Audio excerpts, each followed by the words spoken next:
What's up guys, TopTierYugioh here. So today I want to talk about proper playtesting. And so I generally think that there are three major reasons to play any given game of Yu-Gi-Oh! You're either in a tournament, testing for a tournament, or just playing for fun. And each of these situations comes with its own set of rules, so like tournament games are usually matches in the advanced format. Fun games can be anything. You could be playing GOAT format, cubes, drafting, whatever, some sort of crazy format, mirror matches, who knows. But when playtesting, there seems to be this weird middle ground to where you play advanced format, but there really isn't very much structure beyond that. And so what I've noticed is that most players, when they tend to test, they just play a completely random and independent game ones. Like players will just sit across from each other, shuffle their decks, play some random game, shuffle their deck again, play another random game. But that's not really testing in my opinion. I feel like when you're playtesting, your goal is to optimize your deck, and so you have to be able to identify problems and find solutions to them. You have to play with goals in mind, and so my goal in this video is to present you guys with a few different ideas for playtesting. Two things to keep in mind when playtesting. That's the objective and the level of randomization. You need to optimize your deck, and so finding problems and solutions is important. So you're always going to have some sort of objective, and you're going to figure that out from just playing the deck. But when it comes to the level of randomization, when you play a tournament, you're playing completely random games. Like you're just drawing 5 or 6 random cards and you play it out. You don't know if you're going first, you don't know if you're going second, who knows. But when you're testing, that doesn't always make sense. So like if you want to test a specific card, like for example, let's see how good Void Feast is, then it doesn't make sense to play random games because you just might not draw it. And so if you don't draw a card, it doesn't tell you anything about that card. So that's why it's not always the best idea to play random games when testing. And so let's go ahead and move on. We'll talk about a few different ways of play testing. And so the first way, and probably the most common, is testing where the best plays are. And so the best way to do this is to just both players play with your hands revealed and then deduce what the best play is. So both players will draw 5 cards and then you'll just decide between both of you, what's the best play, what should you do in this situation. And now when doing this, it's important not to play around what your opponent has. Like even though you can see what your opponent has and they might have some back row or something, you shouldn't play around their back row. You have to play as if you didn't know what it was. Like, you're only seeing what they have so that you can decide what they should do, or so you can collectively decide what they should do, not so that you can play around it. So you do have to keep that in mind. Another way of testing is you might want to decide what a specific card is. So let's say you've been playing and you've analyzed your deck and you've deduced that you need more back row removal. And so what you can do is come up with a couple different cards that solve your problem. So again, back row removal, so you choose a few different options, and then you would draw 4 random cards, and then your 5th card would be one of these, and you would just say like that maybe Cosmic Cyclone can be either Twin Twisters or MST, or itself of course. And so you would just play through the match and then, or the game, and then you would see which would be better in that situation. And you would do this in a lot of different games, of course. You want to have a lot of trials in order to identify, you want to have a lot of trials in order to really see what the best solution would be. And so again, you would just keep playing games with that being the 5th card or the 6th card in your hand. So say you want to test this going second, you would draw 5 cards, and then your 6th card would be whichever one you want to test.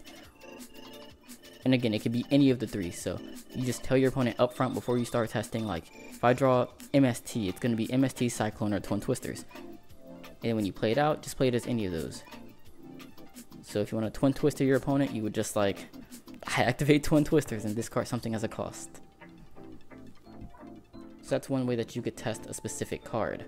Let's see, you could also test this versus established fields. And so what you can say is that you draw like a random hand of 5 or 6 cards, depending if you go first or second, of course. But then when your opponent has a certain field, like if they build a board, you can see how good that card is versus that board. So let's say you're testing against Zodiac. You can say, well, my opponent ends on Trident, Hammer Kong, and a back row. I'm going to test how good one of these would be. And so again, you would say it's any of the cards that you're trying to test, then you would just try to answer the board. So you're not necessarily opening with this card, but you're drawing it to your opponent's board. And so you would see how good it is in this situation. So you would do what you would normally do, but then you would draw this card non-randomly. Next, you could test your deck going first or second. So for example, you could just play a bunch of games and say that you're going to go first every single time, or you're going to go second every single time. And then likewise, you could test specific cards in these situations, in the same way that we did before with non-random games. You could also test sided games, and again, the same rules apply. Like you could test specific cards versus different situations with sided cards, etc. So like an example would be, you go first, draw 4 random cards, and you're testing Imperial Order, so your 5th card is Imperial Order. And so again, you could do all the same things with going first or second, sided games. So there are a lot of different ways that you could playtest. You can also come up with different varying situations. So like maybe you draw a card in response to your opponent doing a specific board. Maybe you draw it late game. Maybe you draw multiples. So you could say, how good is it if I draw 2 spell or trap destruction cards and then 3 random cards? How good is this hand now? And that can help you decide sort of your ratios, like how many of them you should play. Should you play 3 or 4 spell destructions? So again, a lot of different ways that you could playtest, but you do just want to make sure that you always have a goal in mind. So there's more to playtesting than just looking at what cards you should play. You can also test your skills. And so if you remember the video I put up about judging skill, there are 2 ways to judge skill. You can either do it objectively, which is by looking at your achievements, your tops, and other things like that. But you can also look at skills subjectively, in which you're looking at how you generally go about playing the game, like your ability to make reads and whatnot. And so you can also test your subjective skills. And so like I just said, you can test your ability to make reads. And so what you can do is have your opponent play, and like of course you would play non-random games, and then your opponent will play out their hand, and then your goal would be to make reads on what they do. And so what you can do is maybe try to call out all of their plays. And so say for example, your opponent's playing Zodiac, Snake Angel, and Trident, Hammer Kong, and 1 back row. And then when they use the Broad Bull effect, let's say they search a Thoroughblade. What does that tell you? What kind of read could this allow you to make? So it tells you that maybe they already have a Whiptail in the hand. Maybe they have a handful of Zodiac monsters, and so that's why they want the Thoroughblade. And then on this 1 back row, what could this be? So you have to think to what the standard Zodiac deck is, like what they play the most back row of, like maybe it's a barrier, maybe a strike. And it sort of depends on the format, but the goal would be to make reads. Now another skill that we mentioned in that video was the ability to send and pick up on misinformation. And so the person who is practicing other reads, the other player could be practicing sending misinformation. And so for example, how do you make your opponent think that they have one thing and then you actually have another? So maybe your opponent thinks that this is a barrier, but in actuality it's a Torrential Tribute. And so there are many ways that you could send different bluffs. So maybe you only opened up 1 back row, like 1 real back row, but maybe you set like a barrage to make your opponent think you have 2 back row. And now let's say your opponent has a Cosmic Cyclone though. How do you get your opponent to Cosmic Cyclone, not the trap if you want to resolve the trap? Or maybe you want them to I don't know, destroy the barrage with a Twin Twister so you can attach it under something. And this isn't a barrage, but you get what I'm trying to say. So there are different ways that you could play with sending your opponent misinformation. It's just something to keep in mind. And another thing that you could test is timing. And this is something to really keep in mind in pretty much when you test anything else. You always want to think about when's the best time to use something. So say you're testing Cosmic Cyclone and you're testing against True Dracos, or True Dracos do, and you might say, when should you use this Cosmic Cyclone? Should you cyclone the diagram? Should you cyclone when they use a draw effect or something? Should you save it when they try to tribute summon? What are you using Cosmic Cyclone on, and then when?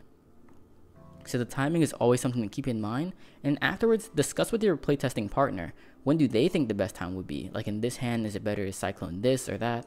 Then actively speak with your opponent on what you're doing, why you're doing it, and what the best time to use something would be, and again, what the best plays are. One thing I forgot to mention earlier was the importance of testing with a clock. When you're playing in a tournament, you have a clock that you have to abide by. So it's important to do the same when you're testing so that you're prepared for what you're going to do if you go in time in an actual tournament. So you can use your phone, you can use a watch or anything, but it's just important that you prepare for this. And then another thing that I wanted to mention is the importance of documentation. And so here's a spreadsheet that I made, and I like to do this for most of the decks that I'm testing, and I just like to keep track of certain little things. And so one thing I was wondering though was, should I play 2 or 3 Royal Chalices? So I want to see how many times it's good, how many times it's bad to draw. And as you can see, it didn't take very long for me to realize that it's always good to draw, and so I'm playing 3 of it. But I also like to track things like what cards are breaking my hands. When I want spell and trap removal, what spell and trap removal card would be best, like Cyclone, Twin Twisters, or what defensive card I would prefer to draw. Would I prefer to be drawing Ash, Ogre, Order, Barrier, Sanctum?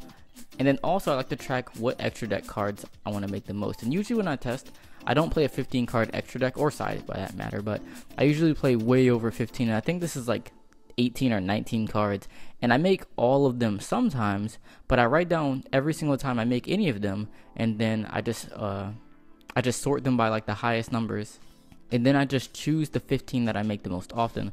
And I don't always choose the top 15, but sometimes maybe 14, and that last one will be down to Theory or just sort of a feeling I get at the last minute, but at least the top 14 extra deck cards are usually chosen by what I make the most often, and I'm able to do that because I do have a spreadsheet that documents it. But alright guys, this isn't all inclusive or anything. Let me know in the comment section any other ways of playtesting, how you like to test. If you have any other ideas of how you can get more value or test more effectively, please let me know in the comment section. I really appreciate it, and I'm sure a lot of other people reading the comments would appreciate it as well. And so again, if you have any other ideas, leave them down below.